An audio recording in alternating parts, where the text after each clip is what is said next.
You know that feeling. The 3 a.m. stare at nothing, the meeting you've been dreading since Monday, the text you've read 17 times trying to decode what it actually means. The invisible weight on your chest that has absolutely no logical explanation but sits there anyway, heavy and certain, like it owns the place.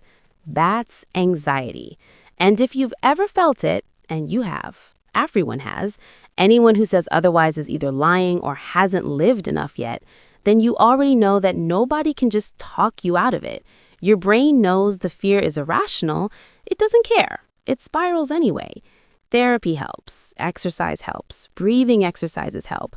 But sometimes what you actually need at 11 p.m. on a Tuesday when your thoughts won't stop is someone to sit with you in the dark and say, I see you. I've been there. Here's how I got through it. And that's exactly what these films do. Not by pretending anxiety doesn't exist, not by wrapping everything in a neat bow, but by showing you, through some of the most visceral and honest storytelling ever put on screen, that the thing you're fighting, the fear, the spiral, the paralysis, is not the end of the story. It is the beginning of one. If you make it to the end of this video, I want you to notice something. You will just spend 15 minutes voluntarily sitting with a conversation about anxiety, about fear, about the thing most people spend enormous energy running away from. And if you make it till the end, you didn't run. That's not nothing. That's actually everything. Because that's what every single film on this list is really about. Not the absence of fear, but the decision to stay in the room with it and fight it anyway. Watch one of these this week. Not as homework, not as therapy. Some of the most interesting people who ever lived felt exactly what you're feeling right now. They made art about it, and that art found you. And if this video helped even one person feel slightly less alone, slightly less anxious, then that's the whole point. That was always the whole point. Stay with me, because number 1 on this list is a film most of you have never heard of, and it might genuinely change how you see yourself. Number 5, Inside Out 1 and 2. Let's kick things off with a movie that literally puts a face to the feeling, Pixar's Inside Out and its brilliant sequel. Now, you might be thinking, really? A kids movie? Yes, because sometimes adults need the simplest metaphors to understand their most complex problems. In the sequel, we are introduced to the character of anxiety, and what does she do? She aggressively micromanages the future. Think about your day-to-day life. You send an email to your boss or a text to a crush, and you get a one-word reply. Okay. Suddenly, the anxiety character in your brain violently hits the big red button. She starts packing 6 suitcases of worst-case scenarios. Did I sound too desperate? Am I getting fired? I'm definitely going to end up living in a van down the river. Here is why this movie is a psychological lifesaver. It teaches us the power of separation. When you watch Riley spiral, you realize that anxiety isn't you, it's just one loud, orange, overly caffeinated roommate living in your head. Anxiety's job is actually to protect you from future danger, but her radar is fundamentally broken. She thinks a bad haircut is a life or death scenario. The next time your chest gets tight over a social interaction, picture that little orange character pulling levers in panic. Acknowledge her. Thank her for trying to keep you safe, and then gently ask her to step away from the console. This movie gives you the visual tool to realize you are not your thoughts. You are the one observing them. Number 4, Finding Nemo. At number 4, we have a film masquerading as a cute underwater adventure, but which is actually a brutal masterclass on generalized anxiety disorder. Marlin is the ultimate helicopter parent, which is highly ironic for a fish. His entire worldview is built on a single, terrifying premise. The world is dangerous, and if I just worry enough, I can control it. Does that sound familiar? How many times have you obsessively checked the flight tracker when a loved one is traveling, or refreshed a delivery app watching the little motorcycle icon as if your sheer willpower will prevent traffic? We use worry as a superstitious shield. We think if we agonize over every detail, disaster won't strike. Marlin literally crosses the ocean because he has absolutely zero chill. But the turning point of the movie, and the moment that cures this specific type of anxiety, is in the belly of the whale. Marlin is hanging on for dear life, terrified of falling into the dark. Dory says, "It's time to let go." Marlin asks, "How do you know something bad isn't going to happen?" And Dory replies, "I don't." That's the secret. You don't know. Real life is just a series of whale stomach freefalls. Finding Nemo reminds us that trying to control the uncontrollable doesn't protect the people we love. It just stops them and us from actually living. You can't keep everyone in a sea anemone forever. Sometimes you just have to drop and trust the water. Number 3, The Secret Life of Walter Mitty. Moving to number 3, we tackle the anxiety of being remarkably average, The Secret Life of Walter Mitty. Walter suffers from what psychologists call maladaptive daydreaming. He's so terrified of real-world rejection and confrontation that he creates epic, heroic, explosive scenarios in his head. Be honest, we all do this. You're standing in the shower, shampooing your hair, having a full-blown imaginary argument with the guy who cut you off in traffic 3 days ago, and in your head, you are delivering absolute poetic justice. You are the witty, untouchable hero of your own imagination. But in reality, you just awkwardly mumbled sorry when he bumped into you.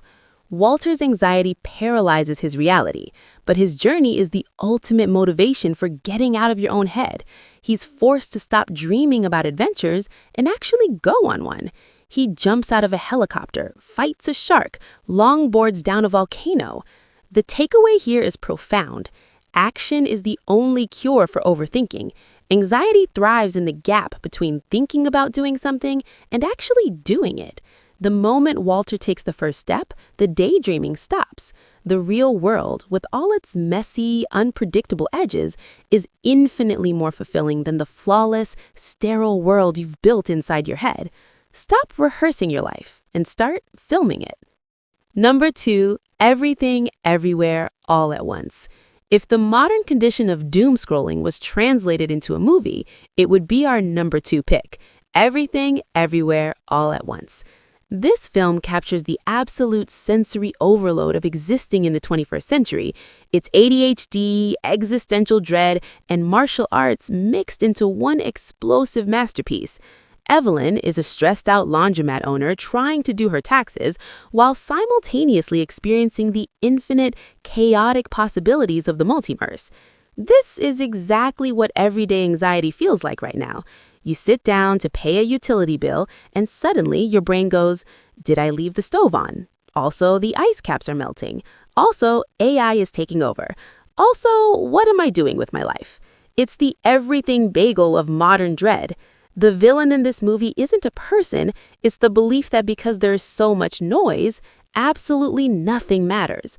But here is where the movie delivers a fatal blow to anxiety. It offers a solution through Evelyn's husband, Waymond. In a universe of infinite terror and meaningless chaos, Waymond's superpower is relentless, stubborn kindness. The movie teaches us that we can't stop the noise, we can't fix the multiverse, but we can choose where we focus our incredibly limited attention. As Evelyn realizes, in a universe where nothing matters, we get to create our own meaning. The next time you're overwhelmed by the macro anxieties of the world, shrink your universe. Focus on the laundry. Focus on being kind to the person in front of you. That is how you defeat the bagel. Number 1, About Time. We've made it to number 1. If you thought I was going to pick Good Will Hunting or some dark psychological thriller, think again. The ultimate movie for completely destroying anxiety is a quiet, unassuming British sci-fi rom-com, About Time. Here's the premise. Tim discovers he can travel back in time within his own life. Naturally, he uses it to fix awkward handshakes, try to get a girlfriend, and basically edit his life to be mistake-free. This is the ultimate anxiety fantasy. How much of our anxiety is just the desperate wish to hit Command Z on our lives, to go back and unsay that stupid comment at a dinner party or make a different career choice? We obsess over perfection, but the profound, life-altering lesson of About Time comes at the end. Tim's father gives him the secret to happiness. He tells him to live every single day twice. The first time, live it with all the normal tensions, anxieties, and frustrations. But the second time, notice the beauty. Notice the sweet taste of the coffee. Notice the funny banter of your coworker. Eventually, Tim stops time traveling entirely. He realizes that anxiety is just the theft of the present moment. If you want to defeat anxiety today, try the about time method. Imagine that you're an older version of yourself, nearing the end of your life, who has traveled back in time just to live this specific, boring, ordinary Tuesday one last time. Suddenly, the traffic jam isn't stressful, it's a nostalgic memory. The difficult client isn't a threat, they're just a character in the beautiful play of your life. When you treat today as a memory you deliberately return to, the anxiety melts away, leaving only gratitude. Anxiety wants you to live in a future that hasn't happened or a past you cannot change. But movies like these, they tether us back to the present moment. They remind us that the panic is universal. The lack of control is normal, and the beauty of life is right here, in the messy, unedited middle. I told you that you'd see anxiety differently by the end of this. Which of these 5 movies are you gonna watch tonight to reset your brain? Or is there a comfort movie you use to defeat your own anxiety? Drop it in the comments below. I read every single one, and you might just help someone else who's scrolling through feeling overwhelmed right now. If this video helped you take a deeper breath today, hit that like button and subscribe to the channel. We explore the intersection of cinema and the human mind every single week, and I'd love to have you in the community. Until next time, be kind to the characters in your head. Stop rehearsing your life, and I'll see you in the next video.